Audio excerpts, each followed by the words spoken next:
Good morning students, my name is Rajkumar Singh and today I am going to start a second chapter of class 6 science, that is components of food.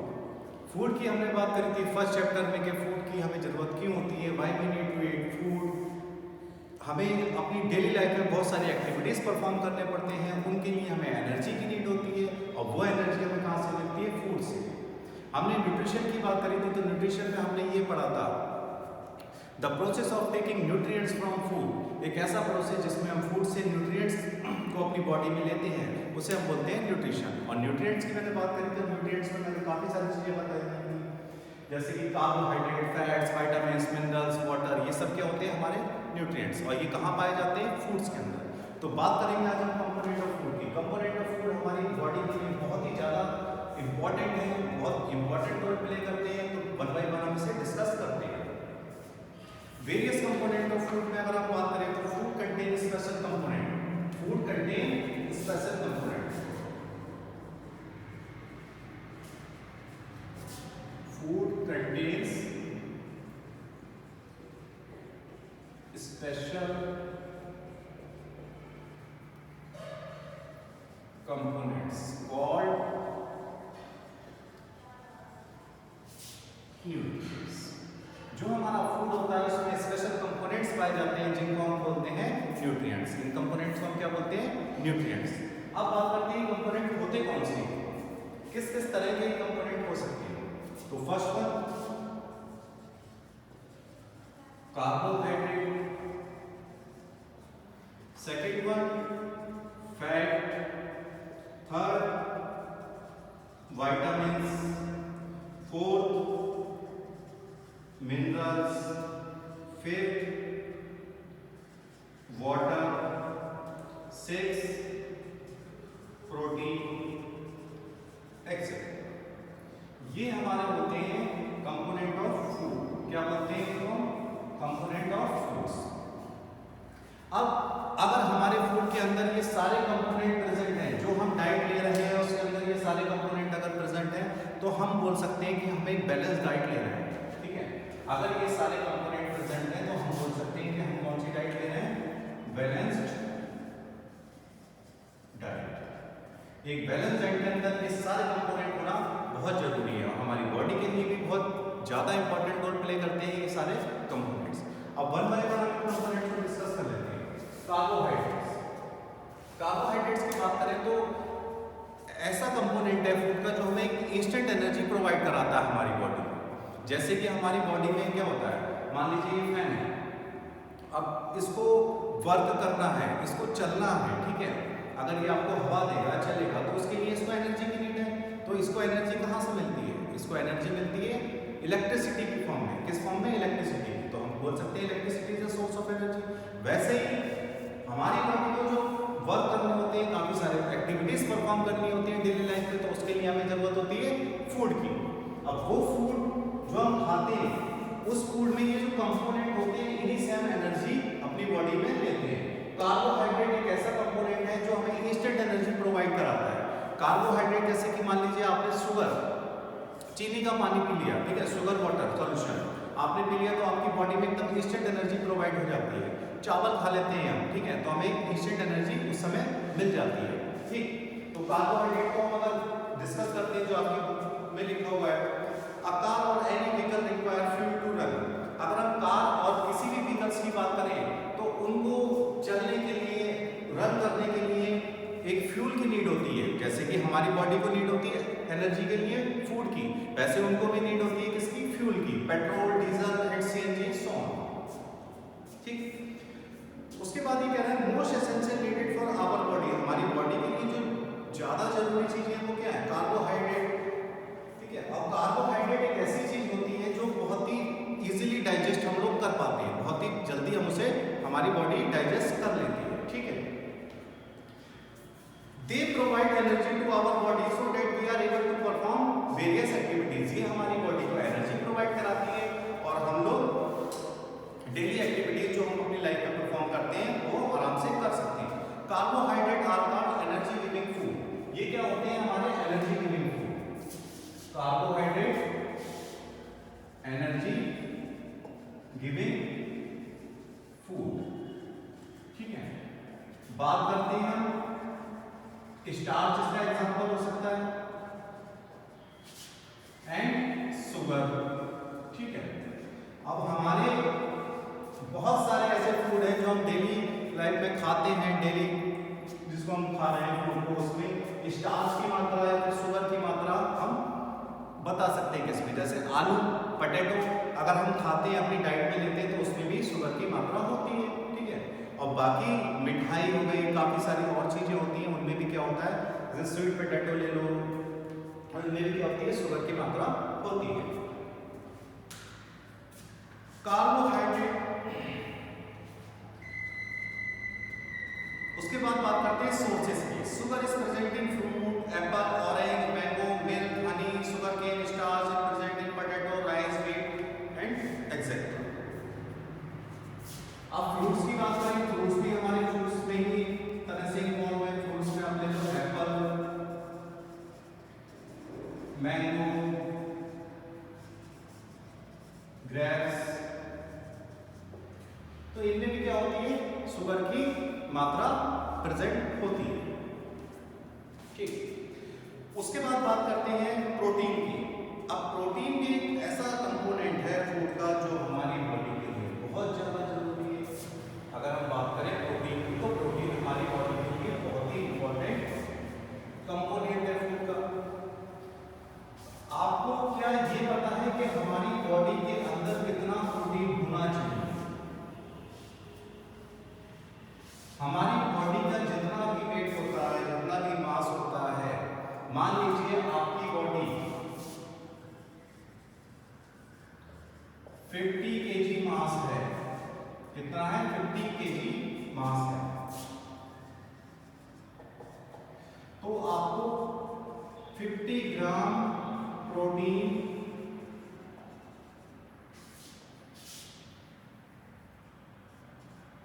Per day अपनी diet में रखना पड़ेगा। ठीक है, per day आपको 50 gram protein अपनी diet में रखना पड़ेगा।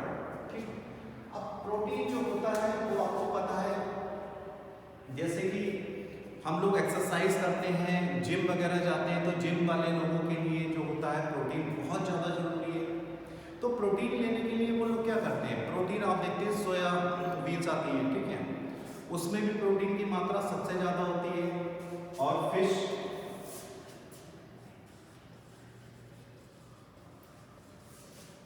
हो गई, सोया, ठीक है, तो इनमें क्या होता है, प्रोटीन की मात्रा ज़्यादा पाई जाती है, जो हमारी बॉडी के लिए एसेंशियल है। ठीक, ये कह रहे हैं about 1/5 of our body is made up of protein. हमारी बॉडी जो है उसका 1/5 पार्ट, 1/5 जो पार्ट है उससे हमारी बॉडी बनी है। ठीक है, ये कह रहा है about 1/5 of our body is made up of protein. ठीक है, हमारी बॉडी 1/5 ऑफ प्रोटीन से बनी है। Protein are complex organic compound. ये कॉम्प्लेक्स ऑर्गेनिक कंपाउंड है, कॉम्प्लेक्स ऑर्गेनिक कंपाउंड। अब ये कॉम्प्लेक्स ऑर्गेनिक कंपाउंड क्या होता है? जैसे कि हम लोगों ने फोटोसिंथेसिस प्रोसेस में देखा था, फोटोसिंथेसिस प्रोसेस में प्लांट अपना खाना बनाते थे इनऑर्गेनिक कंपाउंड से ऑर्गेनिक कंपाउंड में बनाते थे अपना खाना। जैसे हम लोग करते क्या थे, इनऑर्गेनिक मैटर की अगर हम बात करें तो CO2 प्लस H2O ये मिलकर क्या बनता था आपका C6H12O6। ये ग्लूकोज। ठीक है, ये क्या है, एक कॉम्प्लेक्स ऑर्गेनिक मैटर। ठीक है, ये कंपाउंड।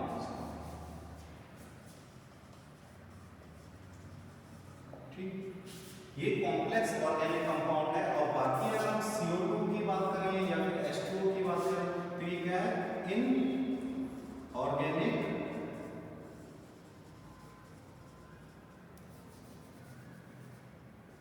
मटेरियल।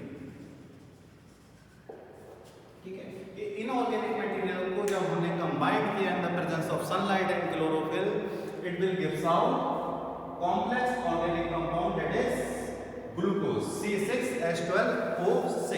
ठीक है, तो ये हमने बात करी प्रोटीन की। तो ये कह रहा है protein are complex process made up of carbon, hydrogen, oxygen, nitrogen and sulphur. ये किससे मिलकर बनता है? Carbon, oxygen, nitrogen and sulphur. They helps in body growth. ये हमारी बॉडी की ग्रोथ में काम में आती है। जो हमारी बॉडी की जो ग्रोथ होती है उसमें सबसे ज्यादा इन्हीं का रोल प्ले होता है। जो इंपॉर्टेंट रोल प्ले करती है हमारी बॉडी को ग्रो करने में या फिर रिपेयर करने में हमारे बॉडी के टिश्यूज को, सेल्स को, वो कौन करता है? प्रोटीन। ये हमारी बॉडी को क्या कर रही है? रिपेयर कर रही है, ग्रोथ कर रही है, डाइजेशन में हेल्प करती है। Protein makes new sales. Protein makes new cells.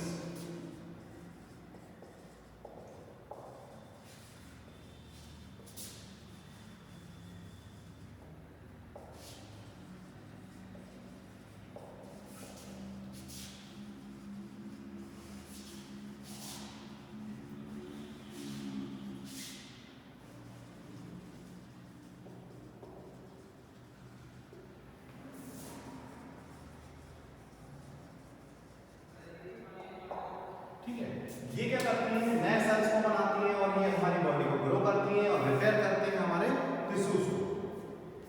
ठीक, replace old and damage cell. और जो हमारी बॉडी में पुराने सेल हो चुके होते हैं, जो किसी काम के नहीं है, उनको क्या करती है? रिप्लेस कर देती है नए सेल से। ठीक है, पुराने सेल्स को रिप्लेस करती है नए सेल से। Replace old cells to new cells. ठीक है, पुराने सेल्स को नए सेल्स से रिप्लेस करा देते हैं। उसके बाद बात करते हैं essential for growing child, children, old and sick people. ये जरूरी किसके लिए है?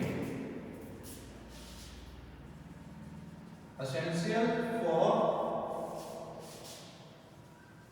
Children and old age peoples.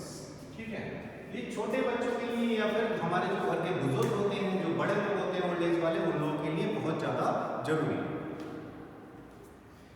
उसके बाद ये कह रहे हैं protein are known as body building food. ये क्या है? बॉडी बिल्डिंग फूड है। प्रोटीन क्या है?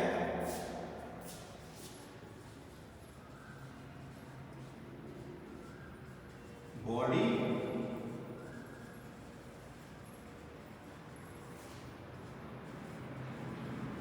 आप जिम में देखो, जिम में जितने भी लोग जाते हैं, ठीक है, गर्ल्स या बॉयज जो भी, वो लोग क्या करते हैं? अपनी डाइट में जो फूड वो खाते हैं डेली, उसमें प्रोटीन की मात्रा ज़्यादा रखते हैं। जैसे कि वो एग खाते हैं, मिल्क पीते हैं, बनाना खाते हैं, इस तरीके का वो अपनी डाइट में ज़्यादा रखते हैं, या फिर अदर सप्लीमेंट्स को अपनी डाइट में इन्वॉल्व करते हैं।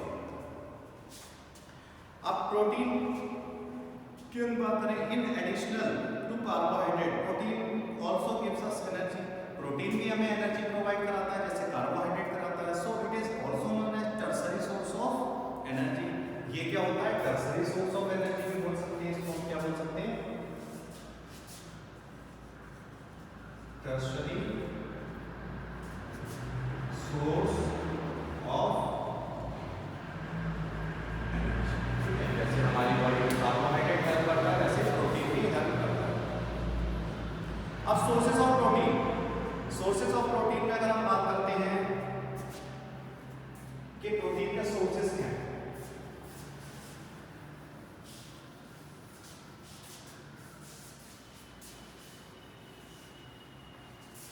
वैसे तो आप लोगों को पता ही होगा कि प्रोटीन के सोर्सेज क्या हैं, पढ़ते आ रहे हो छोटे क्लास से भी। Sources of proteins. प्रोटीन में अगर हम फ्रूट्स की बात करते हैं या फिर वेजिटेबल्स की बात करते हैं, तो वेजिटेबल्स में अगर हम बात करें तो सोया, ठीक है, या फिर और अगर अदर सोर्स की बात करें तो प्लांट में जैसे कि आप वेजिटेबल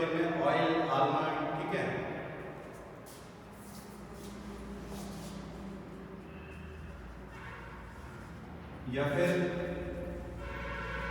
मीट, एग, मिल्क, ठीक है, ये सब क्या है, प्रोटीन के सोर्सेस हैं। और पल्सेस, दालें जो होती हैं उनमें प्रोटीन की मात्रा ज्यादा होती है। अब ये मीट की अगर हम बात करें तो उसमें फिश पहले नंबर पर आती है, जिसमें प्रोटीन की मात्रा सबसे ज्यादा पाई जाती है, ठीक है। उसके बाद में हम कल डिस्कस करेंगे इस चैप्टर में विटामिन्स के बारे में, मिनरल्स के बारे में एंड वाटर के बारे में। जब तक आप लोग इस चैप्टर को रीड करिए, सेल्फ रीडिंग करिए, जो पॉइंट आपको अगर समझ में नहीं आ रहा है तो कमेंट बॉक्स में उसे मुझसे डिस्कस करिए, मैं आपकी प्रॉब्लम को सॉल्व करूंगा। बाकी इसके एक्सरसाइज आप करने की कोशिश कीजिए, जितना भी मैंने टॉपिक करा दिया है, ठीक।